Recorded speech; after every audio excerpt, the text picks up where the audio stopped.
Hello lovely people, and a very warm welcome to another mixed media tutorial with me, Lisa Taggart.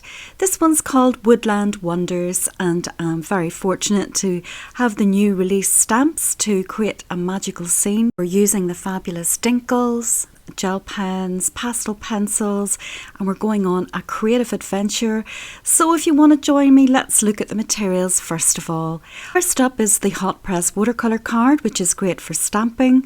We're using masking sheets for masking, a pair of scissors to cut those out. You'll see those later on. A few pencils from this lovely set. These are soft pastels to do some finishing touches. Also, we're having Dinkles, Yellow and Lime Divine to start, Periwinkle and Sea Blue, and finally we've got Magenta and Payne's Grey, and those will be mixed up and used as watercolour paint. Our stamping, we're using mainly medieval blue with a little bit of warm breeze, but it's mainly medieval blue today. We've got our Posca pens in pink, yellow, turquoise, purple and orange. Some gel pens in yellow, white, a glitter pen in gold and a black fine liner. A couple of brushes from the large set, also a water brush and an applicator for the pastels. And I think finally then we have our stickles. This one is Waterfall. It's a beautiful aqua colour. Now for the stamps, we're going to look at the new ones first of all. Vine Corner is this beautiful one, that's one of my favourites. Root Corner, Moss Cap Cluster, Arch of Angels, Corner Small, Elfin Caps, Luca, the new little cat, and then also some older stamps. We've got Druids in, which I'm going to cut in half. We've got the Tree of Courage and the Tree of Hope, and we're only using a little bit of those. So if you want to convert all of those into something that looks a little bit like this, just keep on watching. Looking at the preparation first, we've cut down our card to 6.5 to 7.5 inches. We've also stamped out a few things and cut them out. That's the masking sheet. So what you do is you stamp onto the sheets and then you basically cut them out. We've got some mushroom caps, and I'm just going to cut this mask in half because that's the way we'll be using it. As you can see, I've pre-prepared the Dinkle powders. I've put out some of the powder from each one, a little hole in the top, and I've mixed them with water. I've mixed up far too much, but you can just leave them like that. They'll dry and you can use them again. I don't actually use the porcelain or the brown, I just use the Payne's Grey. So 6 colours all together, all mixed up and ready to go. So we're starting off with our stamping first, which is a different approach for me, but I thought I would do the composition first of all. And then really it's simply colouring in and building up the colours and doing all the fun stuff. So we're beginning, I'm going to create a border around the edges, and we're going to use the root corner first of all at the top, and look how beautiful they stamp out. Really in love with these corners, and they're very easy to line up and overlap, which is necessary depending on the size of your card. So there's a slight overlap, but you don't really notice that. You can give them a good old press down, and there you are. Mine won't be symmetrical, maybe yours will be. I don't mind it turning out to be a border with quite an organic shape. So as you can see, I'm using the root corner, the vine corner next. And this is my favourite, I think. Look how glorious that is, and that'll be so useful for other compositions. And then finally finishing that off. Again, there is a slight overlap, but that doesn't matter. It creates the most beautiful border. There we are. I'm still carrying on with the medieval blue. In fact, I'm just doing a very simple thing this time. I'm not going to fuss with all different colour stamping inks. I'm just using the same one with the same first generation stamping. So I'm putting in the mushrooms first of all because they're in the foreground and they will need masked before we build up the background. And so a couple to that side, and then one to the left. And there we are. Dry everything off. If I don't say that, please assume that I dry between layers. So as you can see, I've put down the mask there for the ones on the right hand side. I was going to use the mushroom cluster, but I didn't in the end up. That's for another project, and that will be lovely.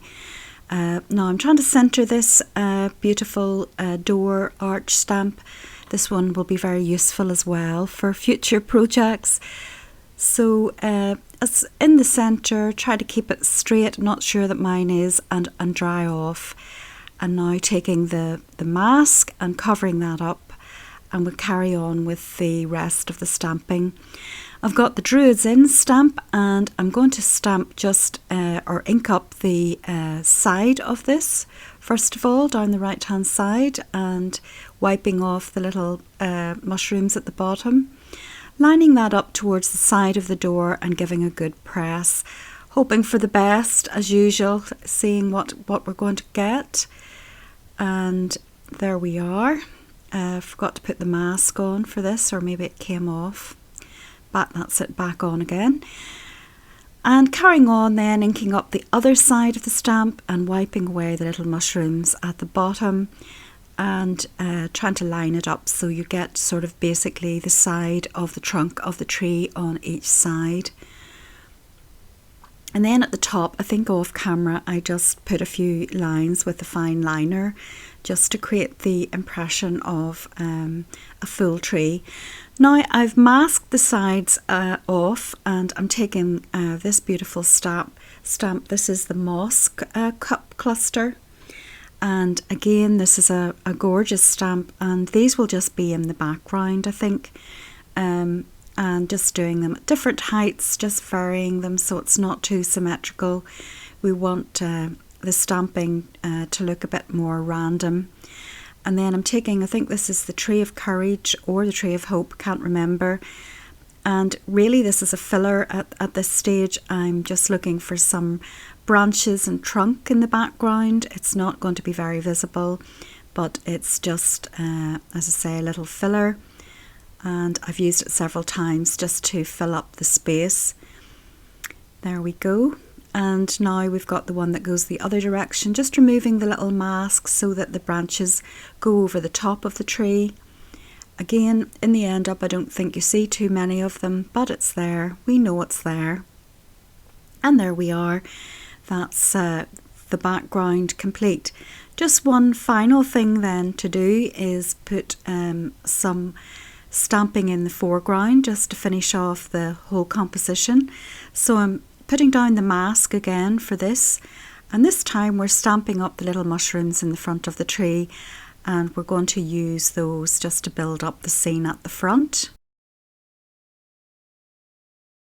It doesn't really matter where you place it down because of the mask. Round about there, give it a good old press, and voila, we have some texture at the front. Now I'm just stamping up a portion of that just to go down the side, and remembering just in time to use my copy paper to mask off the border. And then finally I'm taking my ink and just placing it on a tiny portion of it just to fill in a gap there on the right hand side. And there we are. And that's the composition complete. And now all we have to do is colour in. So I've got my Dinkles, and as you can see, I've mixed up enough to service a whole army of crafters. But we'll soldier on. So first of all, I'm going to do a light area in the very centre. This is the most important part, I think, for me, because my idea was that this is going to be the light source in the centre of the little archway. Maybe the sun peeking through, maybe a hint of a secret garden in the background. There are all sorts of things. So I'm keeping this very pale, and I'm adding a little bit of yellow to the centre. Now that mixed up with the aqua, so I had to do that again just to keep it a bit more pure in terms of its colour.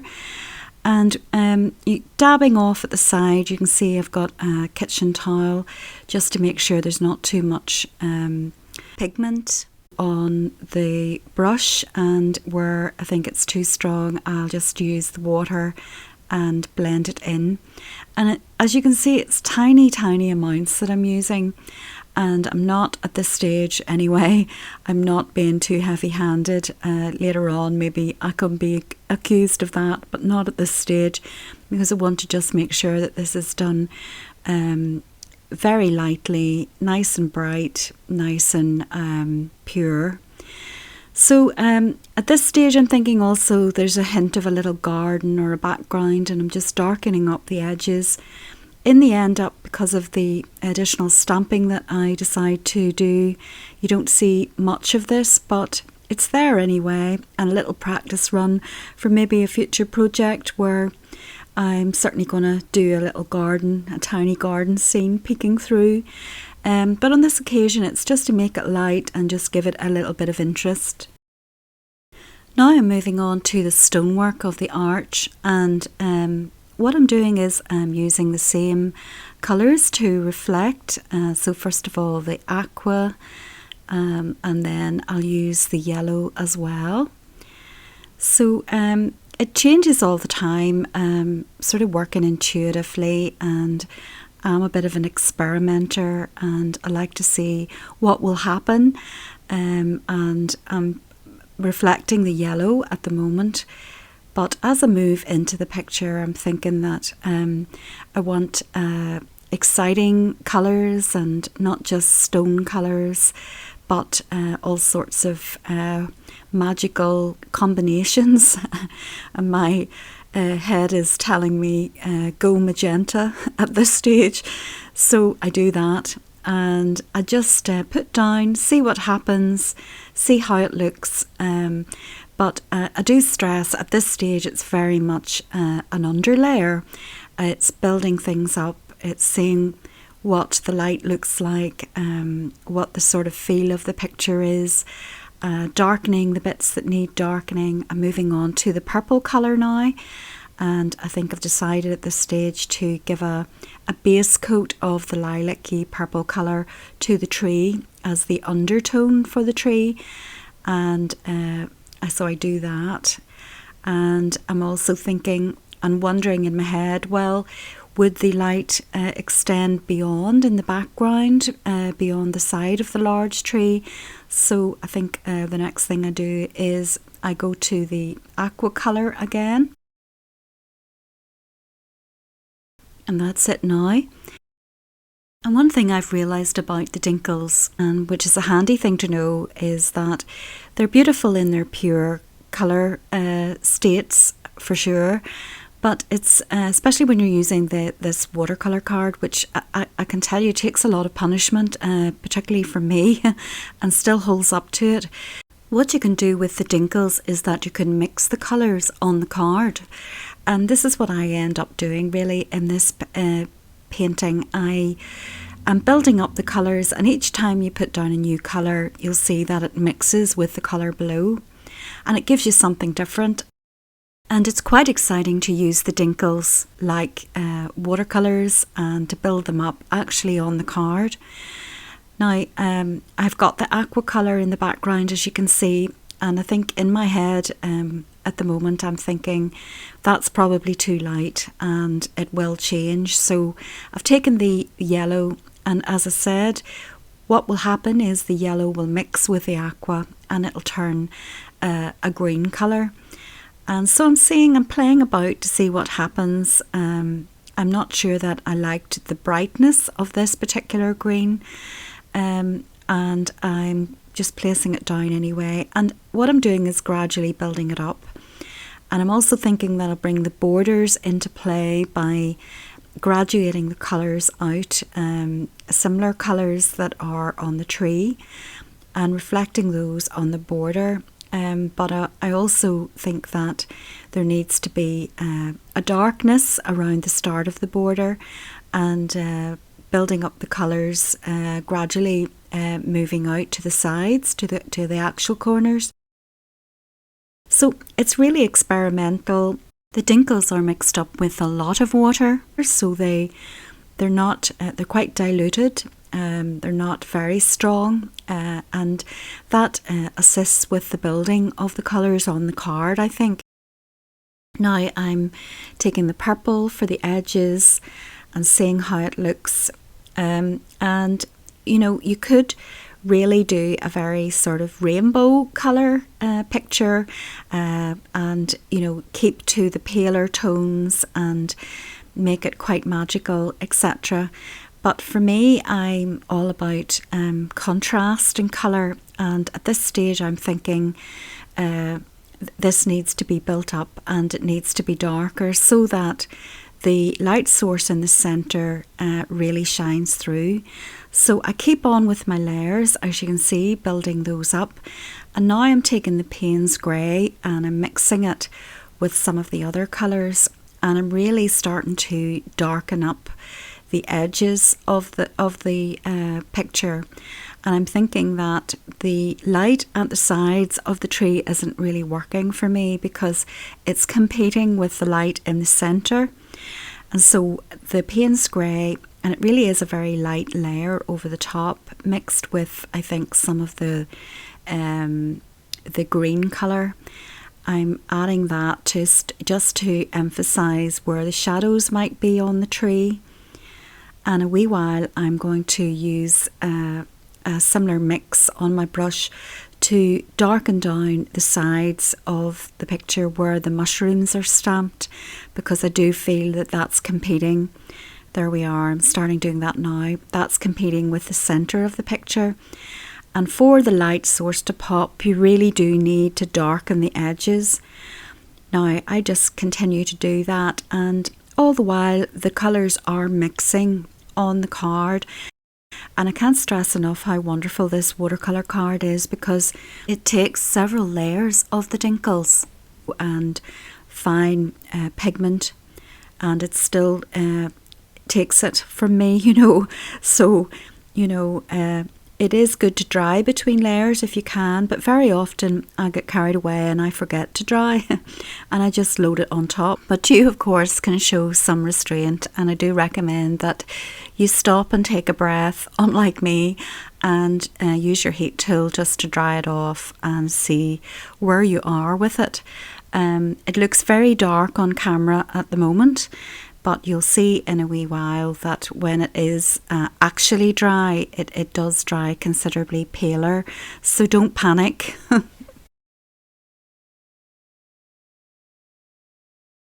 You see, it's not that bad.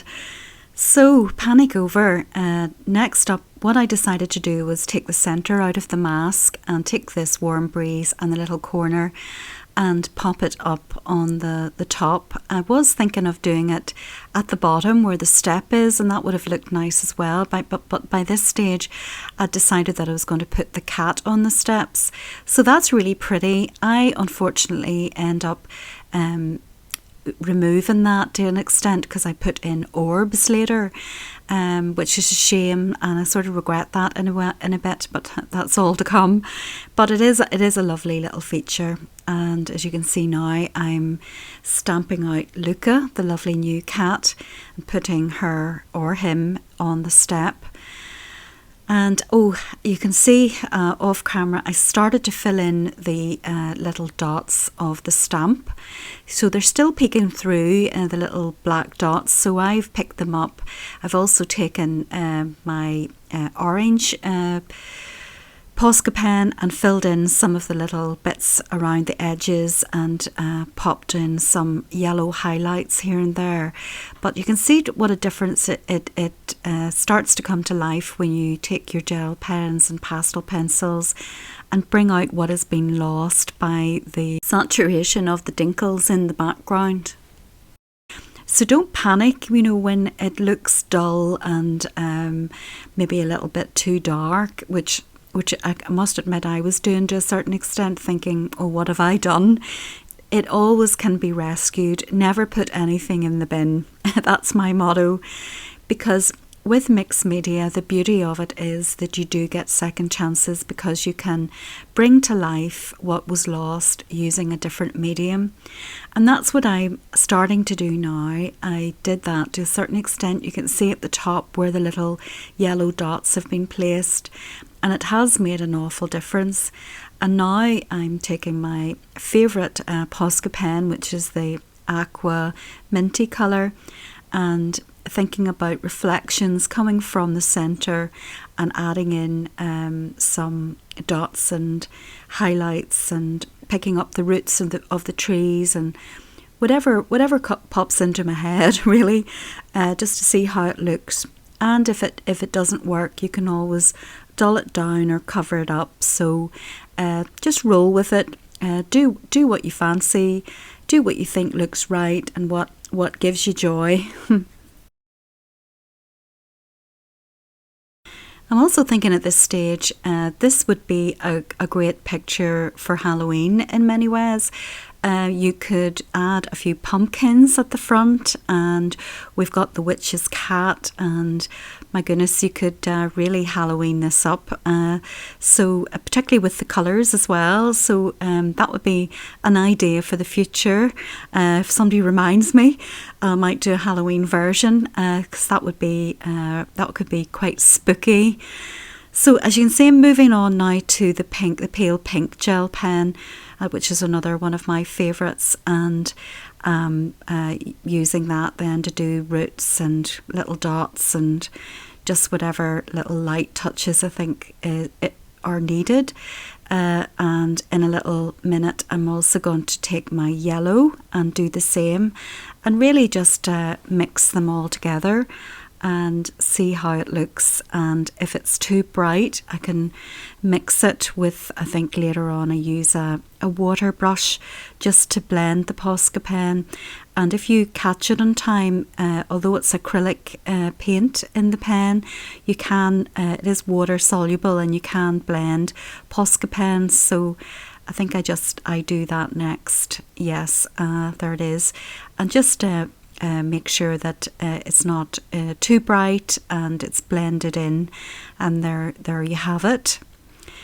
So next up, this is where I decided I would create orbs inspired by the stamp, so I'll blame the stamp. And for some reason I wanted sort of pinky purpley orbs. It was a great idea at the time. So I roll with it. I'll do it anyway and see what happens, and I think I end up adding quite a few extending out into the picture, which is all part of the magic and all part of the creative process. So that unfortunately does cover up my lovely little feature at the top, but never mind. Now I'm adding a little bit of white to the centre just to brighten up the sunshine, and taking another minty colour Pastel pencil just to add some light reflecting on the little cat. Just a little touch here and there. And also taking my white gel pen and adding tiny white dots to the centre of many of the little dots, which makes them pop even further. Now this is a gold sparkle pen. I don't actually own the Posca sparkle pens, unfortunately, but if you have those, you could use the yellow one, which would work quite nicely and do the same job. And it's really just to highlight some of the little swirls in the foreground and up the sides, and you're still seeing the stamp peeking through and following the line work of the stamp and adding a touch of sparkle. Now at this stage I also thought there would be some light reflecting on the tree at the top there, if these are little fairy lights. So I'm just adding in some yellow soft pastel, and also then restoring some of the little yellow dots over the top of that.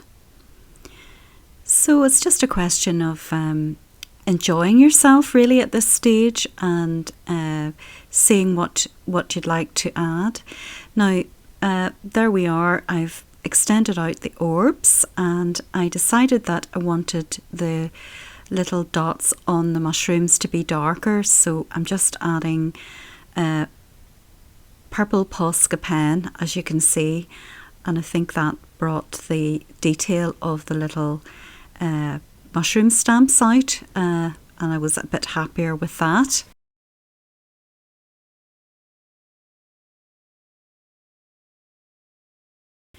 Next up, I'm back to my yellow gel pen, and I'm simply adding a few little touches to the cat, little light reflections here and there on her fur as she's sitting in front of the sunshine. She will be mainly in silhouette, but a few little touches around the edges to give her some texture. I'm also going to add some more yellow around the door to emphasize the light as well.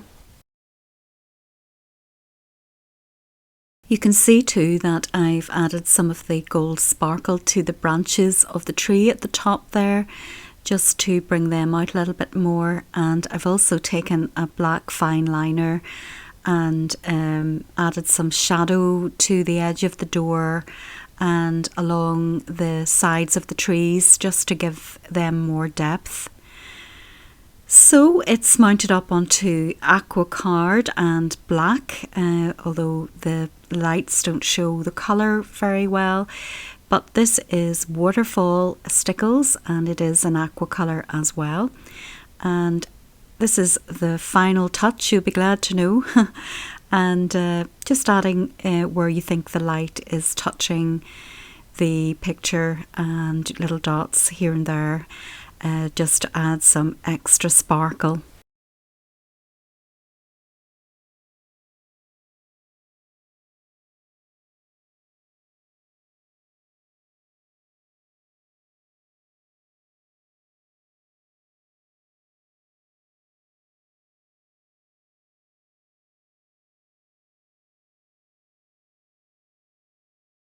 So there you have it, that's the picture complete, and I hope you enjoyed coming along with me on my creative adventure and using the new release stamps, which are beautiful, and I hope you managed to get your hands on some of them anyway.